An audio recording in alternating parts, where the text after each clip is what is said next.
This is my right front tire after one track day. And this is my left front after that same one track day. Center rib, almost completely gone. What's happening here? We'll talk about it next on Autopilot.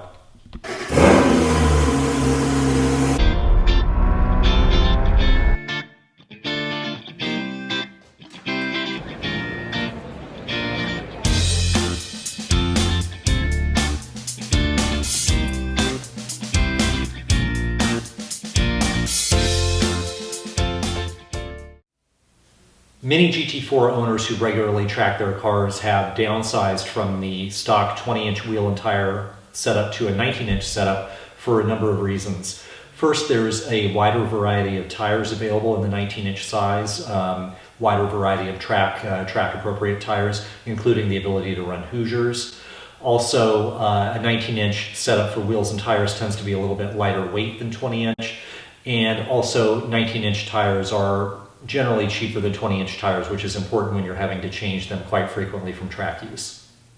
I've been using 19-inch forge-line wheels with the GT4 since I took delivery of it about 3.5 years ago, and have been using those wheels with Michelin Pilot Sport Cup2 tires in 19-inch size.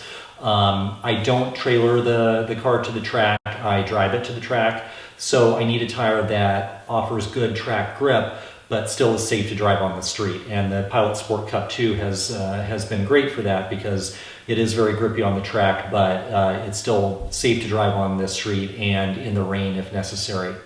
I found the Sport Cup2 to be a solid performer. It's generally fairly consistent throughout a 20 to 25 minute track session.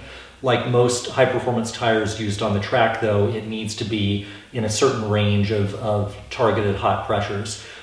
Typically above 36 psi or so, the tire gets greasy and you lose grip. So it's necessary to bleed down pressures after sessions, typically after the first couple sessions in the morning. I found, and most people agree, that running them at about 32, 33 psi front and 34, 35 psi in the rear, specifically in this application on the GT4, tends to be the sweet spot of where they perform the best.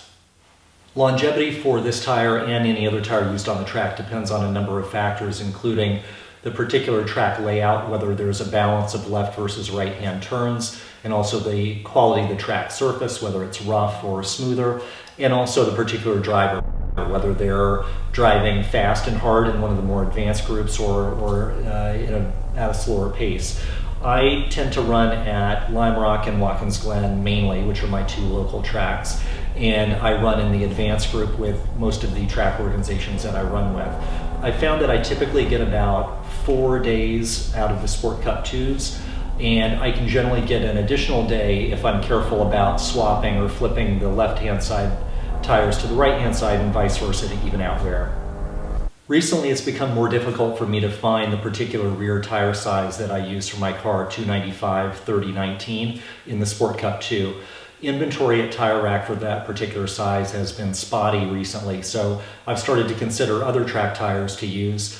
On the forums, people have been raving about the Bridgestone Potenza RE71Rs, which are supposed to be even more consistent than the Sport Cup 2s throughout a session, offer a similar amount of grip, and are actually cheaper.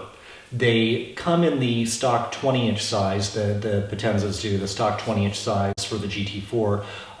In the 19-inch application that I'm using, they have the front 255/35/19 for the Bridgestones that I need. In terms of the rear, though, the 295/30/19 is not offered in that Bridgestone. So I decided I would try a 305/30/19, 10 millimeters wider, which a couple forum members had indicated does fit on the GT4. Initial impressions of the Bridgestone when fitted to my car were good. I did notice when I was driving home from having them mounted on the car that they make an unusual noise, kind of a little bit of a high-pitched hum on certain road surfaces. At first I was concerned that it might be the wider rear tires maybe rubbing a little bit on the fender liner, but it ends up that's not the case. It's just the particular tread pattern of the Bridgestones and it interacting with certain road surfaces. The fit is perfect. The tires don't rub at all, even under compression on track, and so I've been very happy with that. But as you could tell from the start of this video, my experience with this tire on track ended up not being perfect. I was at Lime Rock a few days ago with Connecticut Valley Region PCA and did 5 30-minute sessions that day. At the end of the day, I took a look at tire wear and saw that the rear wear was what I expected, a little bit of wear, but nothing dramatic, and a little bit of wear on the right front, but the left front was dramatically worn, especially the center rib section, which had been severely feathered and worn down basically to the wear bars on one side. Lime Rock Park is a beautiful historic road course in northwestern Connecticut, very fast circuit, and also relatively short at only 1.5 miles long. Lime Rock is interesting in that it is essentially all right-hand turns except for one turn, which of course is called the left-hander.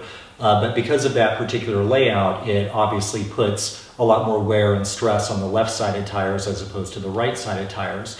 So all the different tires that I've used over the years on various cars at Lime Rock have shown a consistent wear pattern of typically the outer shoulder of the left-sided tires, front and rear, wears much faster than the tires on the right. In order to get more even wear across the entire tread surface of the left side tires and not just wear preferentially the outside edge, you could dial in more negative camber, which would keep the tire flatter under cornering that outside tire. However, that would come at the expense of increased wear of the inside of the tires during normal street driving, and at extremes of negative camber, you could actually end up decreasing your straight line braking performance because you're basically riding on the inside edges of the tires when you're in a straight line. Seeing more wear on the left side tires versus the right side tires is expected then at Lime Rock, but the extreme wear that I saw on the left front in this situation with these Bridgestones after only one day really came as a surprise. Especially the center rib section, which wore away so quickly. I'm assuming it must be a softer compound. I did a little bit of research online, and on the Renlist forum, other forum members have had similar experiences with the Bridgestones, and particularly that center rib wearing away.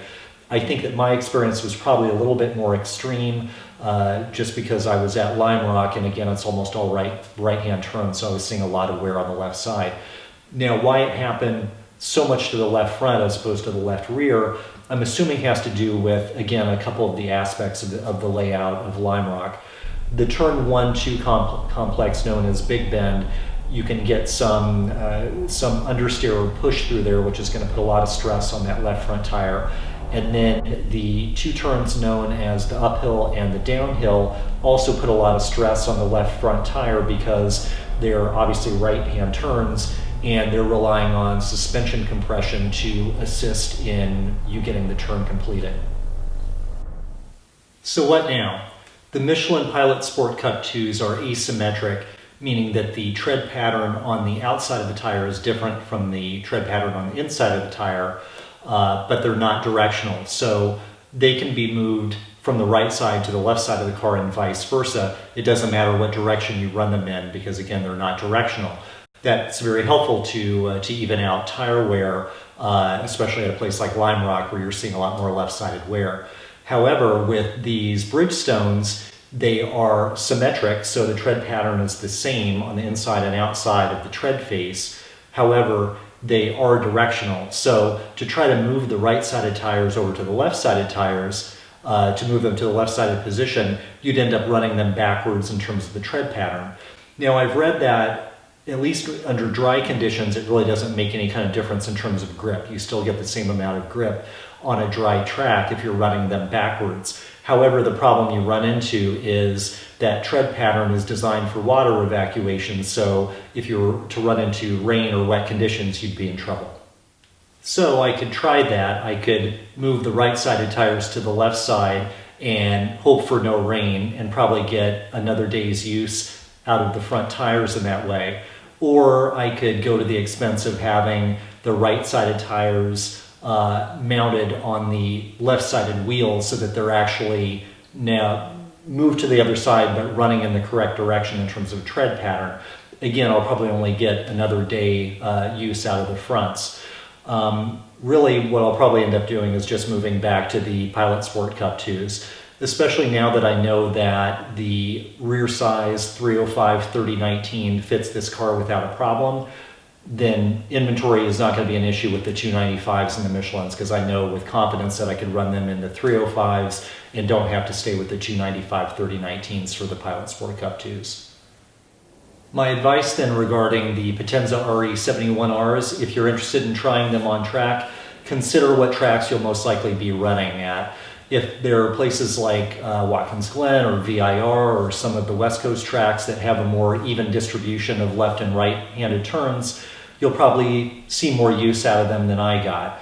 But definitely keep an eye on that soft center rib and watch for excess wear. Thanks for watching.